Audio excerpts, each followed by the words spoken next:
لازم تبقى متواضع وما تركزش مع نفسك بزيادة وما تنساش انك واحد من 7 مليار، صح؟ غلط.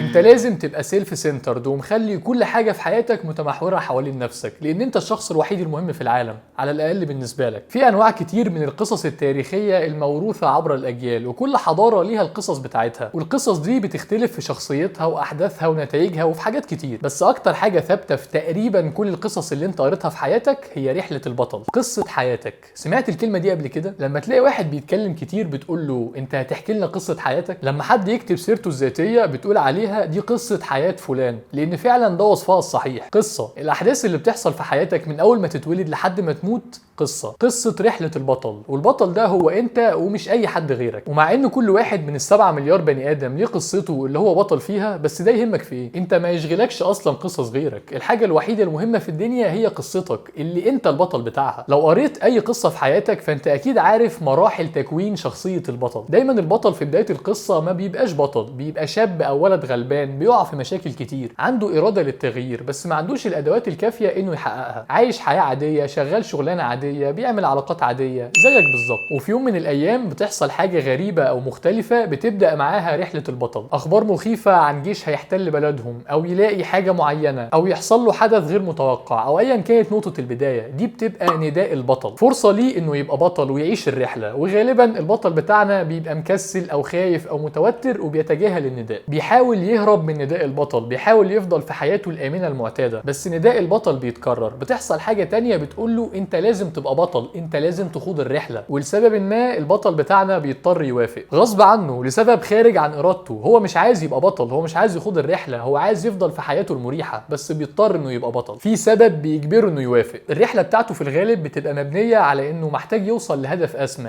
اند جول، سواء كان سلاح هيقهر به الاعداء او كنز او ايا كان. في عصفورة عمالة تخبط على الشباك مش عارف اركز منها. بياخد فترة اعداد وتدريب شاقة، بيجهز فيها اسلحته وبيطور مهاراته عشان يبقى جاهز للرحلة. بتواجهه مصاعب وعقبات مختلفة وبيقدر يتخطاها لحد ما يواجه اول عقبة كبيرة، اول بوابة بين اجزاء الرحلة، عاملة زي الوحش اللي بتلاقيه في اخر المرحلة الاولى في اي لعبة، الوحش اللي لازم تكسبه عشان تروح للمرحلة اللي بعدها. في اغلب القصص البطل ما بيقدرش يغلب الوحش ده، بينهزم هزيمة نقراء بتخليه يحبط وبتخليه عايز يرجع من جديد لحياته الآمنة المريحة، بتخليه يدخل في الحرب الحقيقية، الحرب الصعبة فعلا، وهي حربه مع نفسه، حربه مع تفكيره اللي بيقول له انت ضعيف، ومع مخاوفه اللي بتقول له استسلم، ومع غريزة البقاء اللي بتقول له يا روح ما بعدك روح. بس بمجرد ما بينتصر في الحرب دي ويلم شتات نفسه بيرجع يحارب وبيغلب الوحش الاول واللي بعده واللي بعده، ساعات لوحده وساعات في ناس بتساعده، لحد ما يوصل لاخر معركة، الوحش النهائي، البوس. وده بالذات ما يقدرش يطلب مساعدة اي حد وهو بيحاربه، لازم ينتصر بنفسه عشان يوصل للهدف الاسمى بتاعه. وعلى فكرة في اغلب الاوقات بعد ما يوصل لهدفه بيكتشف ان تفكيره اتغير وشخصيته اختلفت، وان الهدف بتاعه بقى ليه قيمة مختلفة. يعني مثلا لو كان عايز يوصل لكنز عشان خاطر يتمتع بيه، دلوقتي بقى هدفه انه يساعد بيه عيلته واهل قريته. التجربة والرحلة غيرته وخلته شخص مختلف تماما. السؤال بقى دلوقتي، هل انت شايف نفسك جزء من رحلة البطل؟ انت كده كده بطل في رحلتك زي ما اتفقنا، بس انا اقصد هل انت شايف نفسك بطل بالمعنى اللي انا اتكلمت عنه؟ الرحلة مش سهلة، فيها عقبات وشكوك وهزايم كتير، وصعب تستحمل كل ده من غير ما يبقى عندك رغبة حقيقية في انك تبقى بطل حياتك، عندك ايمان بالبطل اللي جواك. لان لو ما عندكش رغبة حقيقية او ايمان كافي اكيد هتنسحب في النص وهترجع لحياة الراحة، الحياة اللي انت متعود عليها. لازم تتغلب على الخوف، لان طول ما انت خايف مش هتقدر تتحرك. ومش قصدي الخوف من الوحش النهائي والكلام ده، احنا مش في القصص الخيالية دلوقتي، احنا في قصتك انت. يا ترى ايه اللي موقفك؟ انت خايف من ايه؟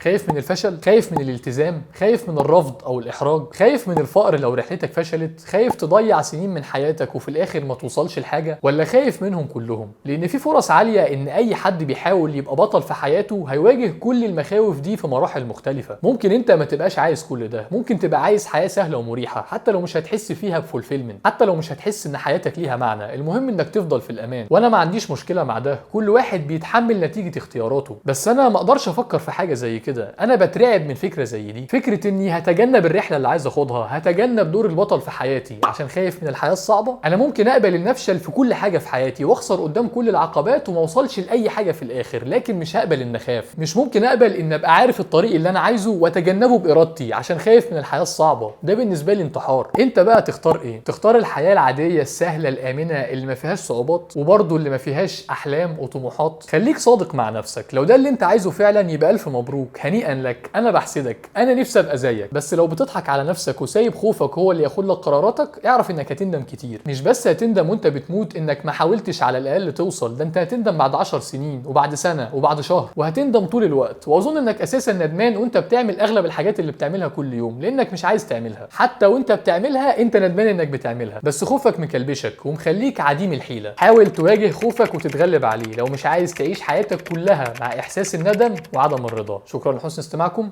السلام عليكم.